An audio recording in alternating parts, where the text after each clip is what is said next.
Hello students, अगाउना लेक्चरनी अंदर આપણે ધારારેખી વહન વિશે વાત કરી ગયા અને ત્યાં આગળ આપણે અદબનીય તરલ માટે સાતત્ય સમીકરણ સાબિત કર્યું કે a * v બરાબર અચળ, જ્યાં a એટલે આડછેદનું ક્ષેત્રફળ અને v એટલે વેગ દર્શાવે છે, તે આડછેદ આગળ તરલ કણનો વેગ દર્શાવે છે. ઓકે, તો આ વસ્તુ આપણે ભણી ગયા છે.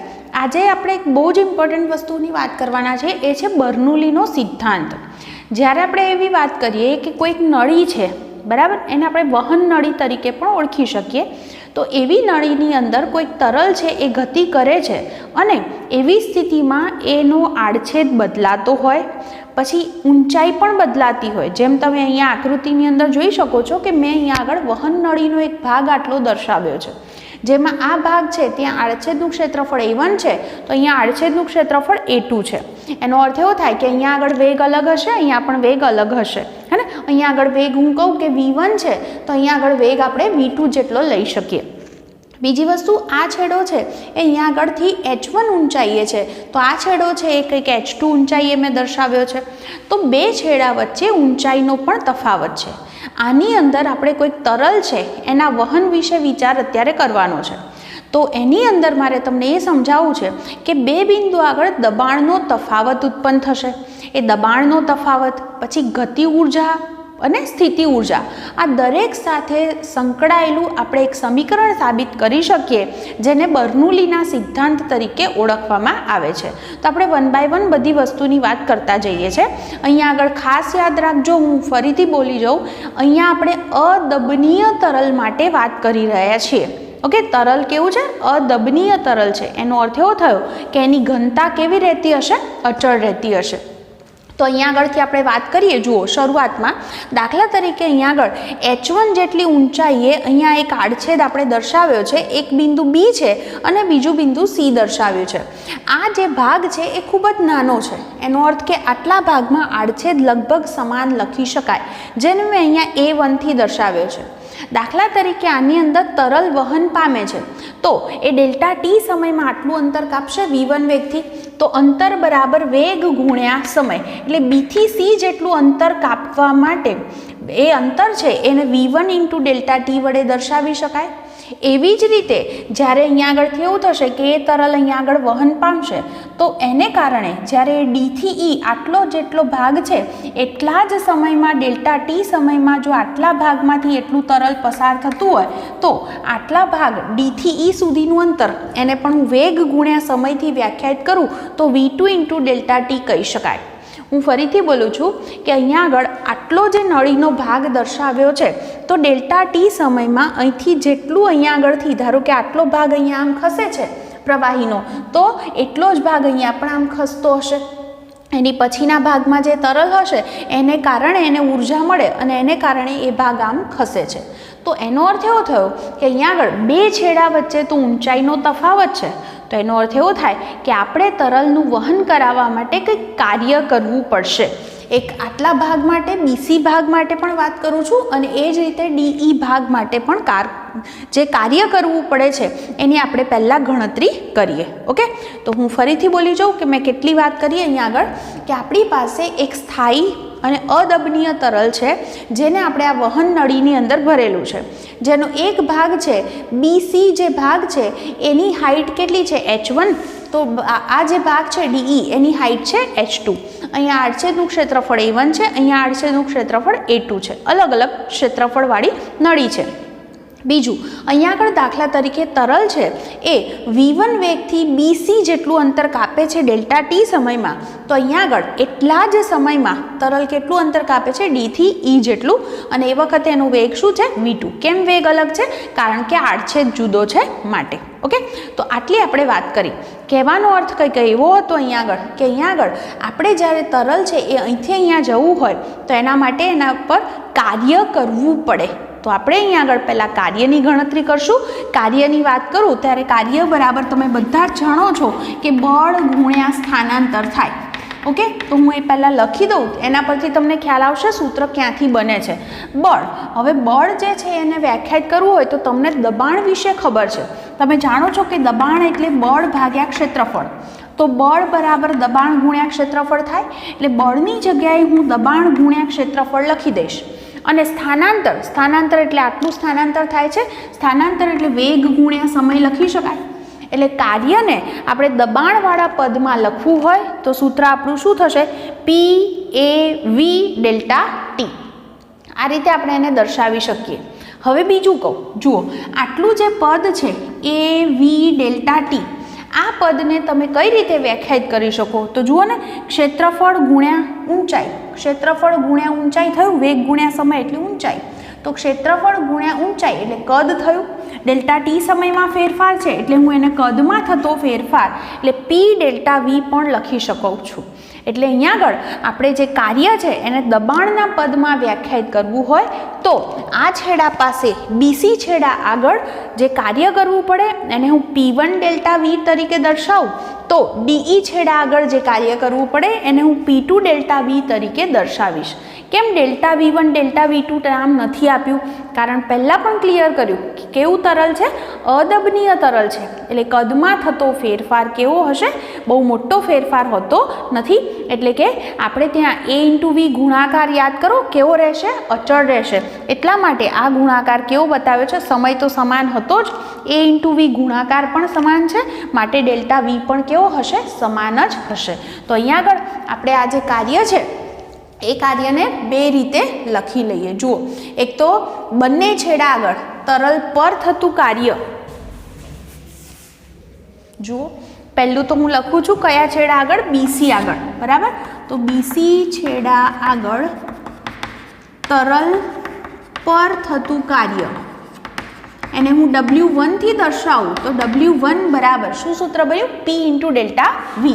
તો દબાણ ત્યાં P1 છે અને કદમાં થતો ફેરફાર આપણે કેવો ગણી શકીએ? અચળ. ઓકે, તો આ રીતે વ્યાખ્યાયિત કરી શકાય. અને એ જ રીતે બીજો કયો છેડો છે? DE.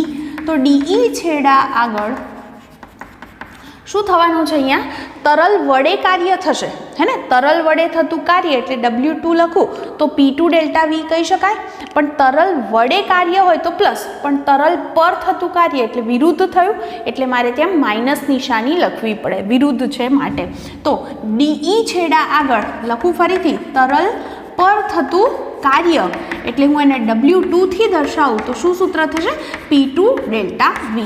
તો હવે હું જો કુલ કાર્યની વાત કરું તો કુલ કાર્ય કેટલું થયું? W = બંને વચ્ચે જે તફાવત છે એ. તો લખીએ આપણે શું થશે કાર્ય? W1 - W2. તો અહીંયા આગળ લખી શકાય ડેલ્ટા V કોમન છે એટલે P1 - P2 × ડેલ્ટા V.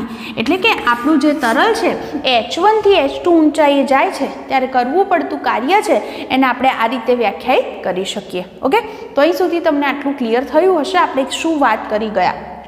હવે આ જે કાર્ય થાય છે તો આપણે કાર્ય ઉર્જા પ્રમેય ભણી ગયા છે. તો કુલ ઉર્જાનું હંમેશા સંરક્ષણ થાય એટલે કાર્ય બરાબર ઉર્જા. તો અહીંયા આગળ આપણે બે પ્રકારની ઉર્જાને વ્યાખ્યાયિત કરી શકીએ. એક થશે ગતિ ઉર્જા અને બીજી થશે સ્થિતિ ઉર્જા. હવે હું એના પણ સૂત્રની વાત કરું તો સૂત્ર માટે ગતિ ઉર્જાના સૂત્રમાં 1/2 mv² આવે એટલે દળ વિશે વાત કરવી પડે. એવી જ રીતે સ્થિતિ ઉર્જા h ઊંચાઈ સાથે સંકળાયેલી છે, ગુરુત્વીય સ્થિતિ ઉર્જા mgh, તો એમાં પણ દળ વિશે વાત આવે. તો હવે હું દળને વ્યાખ્યાયિત કરું તો આપણે જાણીએ છીએ એ પ્રમાણે દળ બરાબર ઘનતા ગુણ્યા કદ, હે ને? અહીંયા આગળ ઘનતા ગુણ્યા કદ, કદ એટલે ક્ષેત્રફળ ગુણ્યા શું લખીએ છીએ આપણે? ડિસ્ટન્સ, હે ને? ડિસ્ટન્સ એટલે શું થશે? V × delta T. આ રીતે આપણે દળને પણ વ્યાખ્યાયિત કરી શકીએ છીએ. અને અગાઉની જેમ જ હું વાત કરું તો AV ડેલ્ટા ટી આ પદ કેવું છે? સમાન. તો આપણે લખી શકીએ એને ડેલ્ટા V તરીકે. એટલે અહીંયા આગળ દળ બરાબર ઘનતા ગુણ્યા ડેલ્ટા V પણ લખી શકાય. આ સૂત્ર ઓરિજિનલ પરથી જ આ વસ્તુ લખી શકીએ છીએ. તો આપણે એને આ રીતે દળને વ્યાખ્યાયિત કરીશું. તો એના પરથી અહીંયા આગળ લખું કે ગતિ ઉર્જામાં થતો ફેરફાર, ગતિ ઉર્જામાં થતો ફેરફાર, કારણ કે તરલ H1 થી H2 ઊંચાઈએ જાય છે ત્યારે એનો વેગ પણ બદલાય છે. V1 થી V2 વેગ થયો તો ગતિ ઉર્જામાં શું ફેરફાર થાય છે એ પણ લખવો છે અને સ્થિતિ ઉર્જામાં પણ શું ફેરફાર થાય છે એ લખવો છે. તો ગતિ ઉર્જામાં થતો ફેરફાર ડેલ્ટા K એટલે આપણે કયા સૂત્રથી વ્યાખ્યાયિત કરી શકીએ? અંતિમ ઓછા પ્રારંભિક. અંતિમ ગતિ ઉર્જા એટલે 1/2 mv2² માઇનસ 1/2 mv1². એટલે મેં એમ કોમન લખ્યા છે. જે m બરાબર રો ડેલ્ટા વી લખી નાખું તો મારું સૂત્ર શું થશે? ડેલ્ટા કે બરાબર 1/2 rho delta V into v2² minus v1². તો આપણને ગતિ ઉર્જામાં થતો ફેરફાર મળ્યો. અને સ્થિતિ ઉર્જામાં થતો ફેરફાર એટલે હું ડેલ્ટા યુ વડે દર્શાવું તો શું સૂત્ર થાય? સ્થિતિ ઉર્જા એટલે mgh. તો અંતિમ ઓછા પ્રારંભિક તો હું mg કોમન લખું અને h એટલે h2 માઇનસ h1 થાય. જ્યાં m બરાબર ફરી પાછા રો ડેલ્ટા વી લખી દઈએ આપણે તો ડેલ્ટા યુ બરાબર શું લખી શકાય? Rho delta V G into h2 minus h1. Okay, આ પ્રમાણે આપણને સૂત્ર મળે. હવે આપણે જાણીએ છીએ એ પ્રમાણે કાર્ય ઉર્જા પ્રમેય પ્રમાણે W બરાબર ડેલ્ટા કે, પણ ડેલ્ટા કે માત્ર ઉર્જા હાજર નથી, ગતિ ઉર્જા એકલી નથી, પણ કઈ ઉર્જા છે? ગતિ ઉર્જા પણ છે અને સ્થિતિ ઉર્જા. એટલે બંનેનો ફેરફાર બરાબર જે આપણે કાર્ય કર્યું છે એના જેટલો થાય તો આપણે એને અહીંયા આગળ સરખાવી શકીએ. તો W બરાબર શું છે આપણી પાસે? P1 minus P2 into delta વી બરાબર ડેલ્ટા કે શું મૂકી દઉં?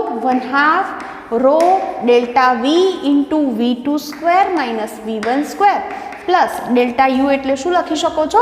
Row delta V into G into h2 minus h1. Okay, ચલો બધામાં જુઓ ને ડેલ્ટા વી કોમન છે તો એને આપણે કેન્સલ કરી શકીએ અને 1 વાળા પદ એક બાજુ લખીએ, 2 વાળા પદ એક બાજુ લખીએ તો જુઓ ને આવું થશે. અહીંયા P1 પછી અહીંયાથી 1 વાળું પદ એટલે 1/2 રો v1² માઇનસ છે પણ આ બાજુ આવે એટલે પ્લસ થઈ જાય એટલે 1/2 રો v1². એવી રીતે રો જી h1 માઇનસ છે આ બાજુ આવશે એટલે પ્લસ થઈ જશે અને 2 વાળા પદ આ બાજુ લઈ જઈએ એટલે પહેલું પદ P2 આ બાજુ જશે પછી 1/2 રો v2² તો છે જ અને ત્રીજું પદ શું આવશે? રો જી h2. તો આ પ્રમાણે આપણને સમીકરણ મળ્યું. જુઓ 3 પદનો સરવાળો અચળ, એક છે દબાણ, બીજું છે ગતિ ઉર્જા, પણ ગતિ ઉર્જા એટલે રો એટલે હું આને ઘનતા એટલે દળ ભાગ્યા કદ લખું અને છેદને એક કહી દઉં તો એકમ જુઓ ને આખું પદ આવું છે 1/2 રોની જગ્યાએ મેં m/v લખ્યા તો શું થાય? એકમ કદ દીઠ ગતિ ઉર્જા છે તો એકમ કદ દીઠ ગતિ ઉર્જા પ્લસ એ જ રીતે આ પદ શું છે? m/v લખી દઉં તો આપણે જાણીએ છીએ એકમ કદ દીઠ શું થઈ જશે? સ્થિતિ ઉર્જા. તો આ બધાનો સરવાળો કેવો રહેશે? અચળ.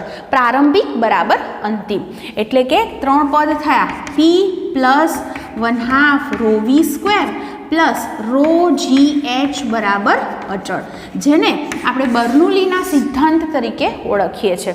અને આના પરથી તમે દબાણ તફાવતનું સૂત્ર, ગતિ ઉર્જામાં શું ફેરફાર થયો, સ્થિતિ ઉર્જામાં શું ફેરફાર થયો, આ દરેક વસ્તુ વિશે જાણી શકો છો.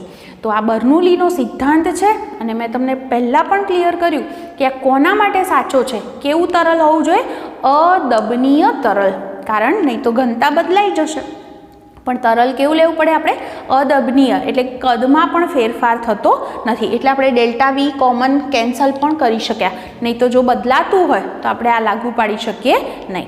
બીજું, અહીંયા આગળ જ્યારે પણ આવી રીતે તરલની અંદર જ્યારે બધા કણ છે તો એકબીજા પર આમ સરકે છે તો એમની વચ્ચે અવરોધક બળ લાગે, જેને આપણે શ્યાનતા બળ તરીકે ઓળખીએ છીએ, જે પછી આપણે ભણવાના છીએ. પણ એને કારણે એટલે ઘર્ષણ બળ લાગવાને કારણે થાય શું? ઉર્જાનો વ્યય થાય. તો એનો અર્થ એવો થાય કે ગતિ ઉર્જાનો અમુક ભાગ ઉષ્મા ઉર્જા રૂપે વ્યય થતો હોય તો એની વાત અહીંયા આગળ આપણા સમીકરણમાં ક્યાંય કરી નથી.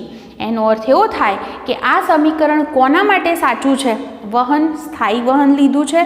તરલ કેવું હોવું જોઈએ? અદબનીય હોવું જોઈએ. અને જે અહીંયા જે તરલ પસંદ કર્યું છે એ અશ્યાન હોવું જોઈએ. અશ્યાનનો મતલબ થાય કે એમાં શ્યાનતા બળ નથી લાગતું. શ્યાનતા બળ એટલે અવરોધક બળ એ લાગતું નથી. એટલે જો હું અહીં આગળ કહું કે અશ્યાન માધ્યમ છે એટલે તરલ અશ્યાન છે, મતલબ એમાં અવરોધક બળ નથી લાગતું, એટલે ઘર્ષણ બળ ન લાગતું હોય ત્યારે આપણે આ વસ્તુ લાગુ પાડી શકીએ. તો બર્નૌલીનો સિદ્ધાંત દરેક જગ્યાએ ન લાગુ પડે છતાં પણ બહુ ઉપયોગી છે. એટલા માટે કે જો આપણે જે તરલ લીધું છે એની અંદર શ્યાનતા બળ બહુ જ ઓછું હોય, અવગણી શકાય એટલું ઓછું હોય, તરલ અદબનીય હોય તો સહેલાઈથી આપણે દબાણ તફાવત વિશે આ દરેક માહિતી વિશે આપણે જાણી શકીએ છીએ, માટે આપણે એને આ રીતે રજૂ કરી શકીએ. તો આ બર્નૌલીનો સિદ્ધાંત હતો, બહુ જ ઇમ્પોર્ટન્ટ છે. તમને આ સમજાઈ ગયો હશે આપણે શું વાત કરી છે. હું તમને આખો જે છે એ ફરીથી એક વખત સમજાવી દઉં. તો અહીંયા આગળથી હું આવી રીતે કહીશ ને કે આપણે અહીંયા આગળ એક વહન નળી લીધી છે, જેની અંદર આડછેદ જુદો જુદો છે, ઊંચાઈ અલગ અલગ છે. અહીંયા આગળ કોઈક તરલ વહન પામી રહ્યું છે, સ્થાયી તરલ છે. તરલ અદબનીય છે એ પણ મેં કહી દીધું, એટલે કે એના કદમાં ફેરફાર બહુ થતો નથી. ઘનતા આપણે અચળ લઈ શકીએ. એક વસ્તુ એ હવે અહીંયા આગળ એવું કીધું કે આપણી પાસે અહીંયા આગળ આ બીસી ભાગ છે, ત્યાં આગળ કોઈક તરલ છે એ ડેલ્ટા ટી સમયમાં V1 વેગથી B થી C સુધી જાય છે. તો એટલા જ સમયમાં એની પછી અહીંયા આગળ જે તરલ હોય આ ડી ભાગની પછી, તો એ તરલ પણ અહીંયા આગળથી વહન પામે અને ડી થી E સુધી ડેલ્ટા ટી સમયમાં V2 વેગથી વહન પામે છે. તો આપણે અહીંયા આગળ એને વ્યાખ્યાયિત કરી દીધા કે આ અંતર એટલે વેગ ગુણ્યા સમય, બરાબર. એક પોઈન્ટ એ આડછેદ અલગ અલગ હતા એટલા માટે વેગ અલગ અલગ લીધો છે, અને અહીંયા આગળ દબાણ પણ જુદા જુદા છે. એ દબાણનો શું તફાવત હશે એનું આપણે સૂત્ર સાબિત કરવું છે. અહીંયા દબાણ P1 થી કીધું છે, અહીંયા દબાણ P2 લીધું છે. અહીંયા આગળ બીજી વસ્તુ આપણે કીધી કે અહીંયા આગળ તરલને અહીંથી અહીંયા જવું છે, તો H1 થી H2 ઊંચાઈ સુધી જવા માટે કાર્ય કરવું પડે, જેને મારે વ્યાખ્યાયિત કરવું છે. તો પહેલાં મેં કીધું કે BC છેડા આગળ, B થી C આ છેડા આગળ તરલ પર થતું કાર્ય એટલે બળ ગુણ્યા સ્થાનાંતર, બળ એટલે દબાણ ગુણ્યા ક્ષેત્રફળ, હે ને. એટલે એ આખા સૂત્ર તમને યાદ હશે જ મેં શું લખ્યું હતું. એટલે કે આપણે કાર્ય જે છે W બરાબર, હું ફરીથી લખું છું, બળ ગુણ્યા સ્થાનાંતર. બળ એટલે દબાણ ગુણ્યા ક્ષેત્રફળ અને સ્થાનાંતર એટલે વેગ ગુણ્યા સમય.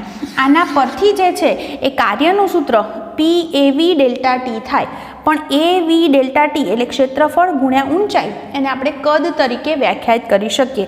એટલે કે કાર્યનું સૂત્ર P ડેલ્ટા V થશે. તો BC છેડા આગળ તરલ પર થતું કાર્ય થયું W1 બરાબર P1 ડેલ્ટા V. હવે DE છેડાની વાત થઈ, તો DE છેડા આગળ તરલ વડે થતું કાર્ય હું અહીંયા આગળ લખું તો વધારે સારું. તો તરલ વડે થતું કાર્ય આપણે કહીએ W2. તો અહીંયા આગળ એની પછી જે તરલ છે એને કારણે અહીંયા આગળ દબાણ તફાવતને કારણે એ તરલ વહન પામશે અને એ કાર્યને પણ એ જ રીતે વ્યાખ્યાયિત કરી શકાય. આ તરલ વડે થતું કાર્ય છે, તો તરલ પર થતું કુલ કાર્ય મારે લખવું હોય તો આ વડે છે, તો તરલ પર થતું કાર્ય લખવું હોય તો મારે ખરેખર કેવી રીતે વ્યાખ્યાયિત કરવું જોઈએ?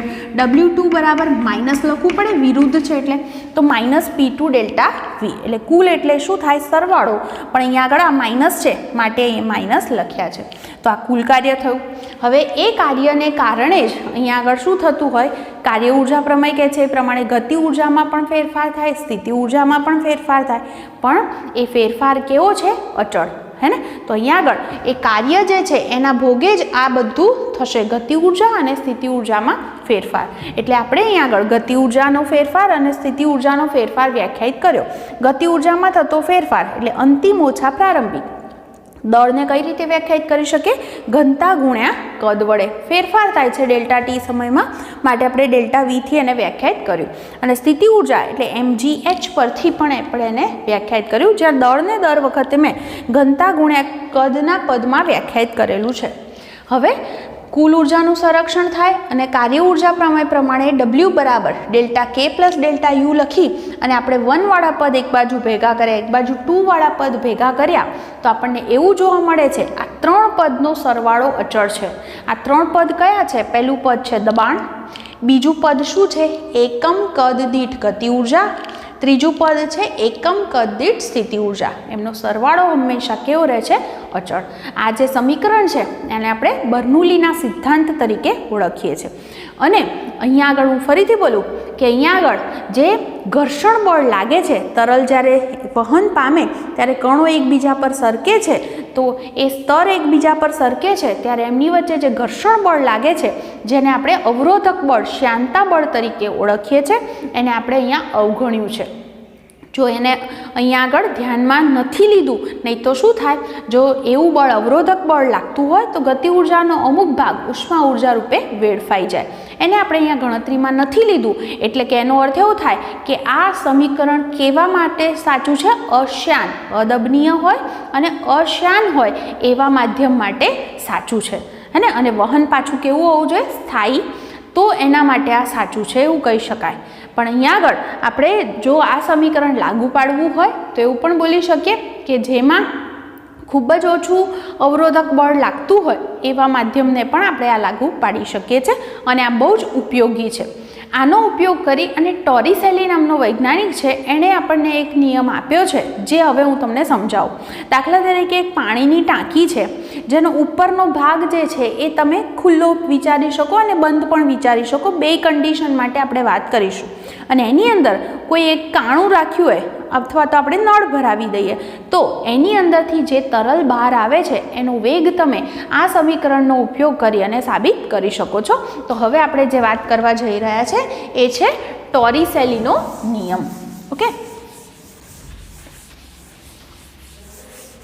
તો ટોરિસેલીનો નિયમ હું ફરીથી બોલું કોના માટે છે? તો આપણી પાસે કોઈ તરલ છે, ઓકે, અને એ તરલના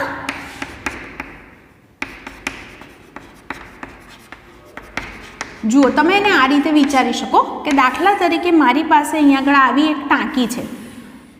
આ ટાંકી છે જેની અંદર અહીંયા આગળ એક કાણું છે. આપણે એવું વિચારીએ અહીંયા એક કાણું છે. આ ટાંકીને પહેલાં હું બંધ વિચારું છું તો આ બંધ જે ભાગ છે અહીંયા આગળ આખામાં બધે ધારો કે કોઈક તરલ ભરેલું છે, હાલ હું વિચારું કે પાણી ભરેલું છે તો અહીંયા આગળથી એવું વિચારીએ કે આ જે ભાગ છે એનું આડછેદનું ક્ષેત્રફળ A2 છે, અહીંયા આડછેદનું ક્ષેત્રફળ છે A1. ઓકે, બીજી વસ્તુ કે અહીંયા આગળ આપણે એવું વિચારીએ કે આ જે હાઈટ છે એ હાઈટ, દાખલા તરીકે આ જે ઊંચાઈ છે ઉપરનો જે ભાગ છે આટલી હાઈટ અને આ જે કાણું છે એની હાઈટ, આ બે હાઈટની મારે વાત કરવી છે. તો આ જે હાઈટ છે એને હું H1 લઉં છું અને વધારે હાઈટ છે એને હું H2 લઉં છું. તો આ H2 - H1 આટલું થશે અને H2 - H1 એને હું y વડે પણ દર્શાવી શકું, બરાબર. y આ તફાવત y જેટલો છે એમ દર્શાવી શકાય. બીજી વસ્તુ તમે જાણો છો કે આડછેદનું ક્ષેત્રફળ અલગ અલગ હોય તો ત્યાં આગળ તરલનો વેગ પણ અલગ અલગ હશે. એટલે અહીંયા આગળ કોઈક વેગ v1 હોય તો અહીંયા આગળ વેગ v2 લઈ શકાય. અહીંયા આગળ આકૃતિ પરથી તમે એક વસ્તુ જોઈ શકો છો કે અહીંયા આગળ A2 is very greater than A1 છે.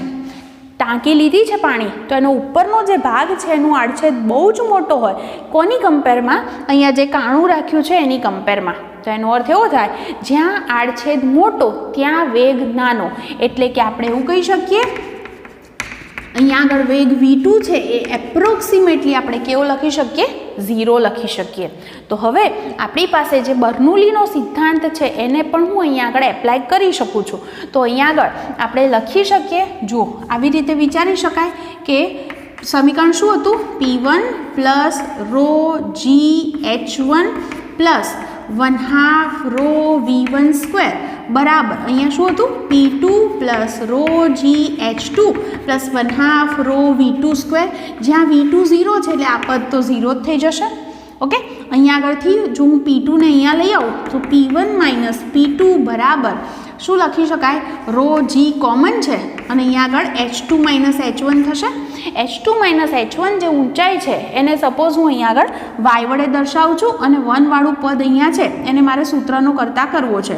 તો એક કામ કરું, ફરીથી હું લખું છું P1 + 1/2 ρv1² એમના એમ રહેવા દઉં. પહેલાં અહીંયા છે P2, આ વાળું પદ અહીંયા જાય તો ρg × H2 - H1 થશે.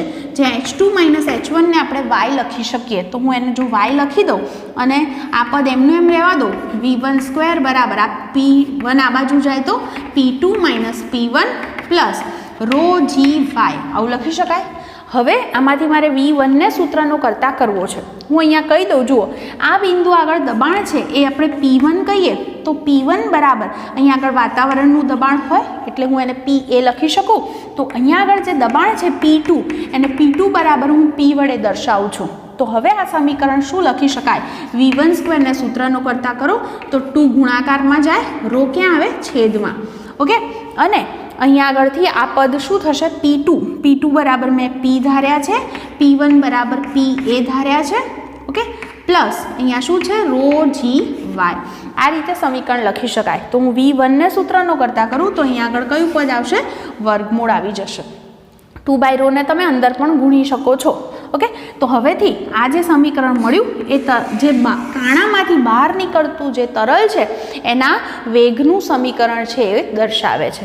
અહીંયા આગળથી આપણે એક વસ્તુ એવી પણ ધારી શકીએ કે જો પીએ કરતાં ખૂબ જ મોટો હોય એટલે વાતાવરણના દબાણ કરતાં આ દબાણ ખૂબ જ મોટું હોય એટલે P is very greater than PA, તો એવી સ્થિતિમાં તમે આ જે પદ છે એને તમે અવગણી શકો છો. અને જો આપણે એવું લઈ લઈએ અહીંયા આગળ બીજી વસ્તુ, તમને યાદ છે મુક્ત પતન પામતો જે પદાર્થ છે તો એના વેગનું સમીકરણ તમને યાદ હશે, એવું જ સમીકરણ અહીંયા આગળ આપણે સાબિત કરી શકીએ. કઈ રીતે?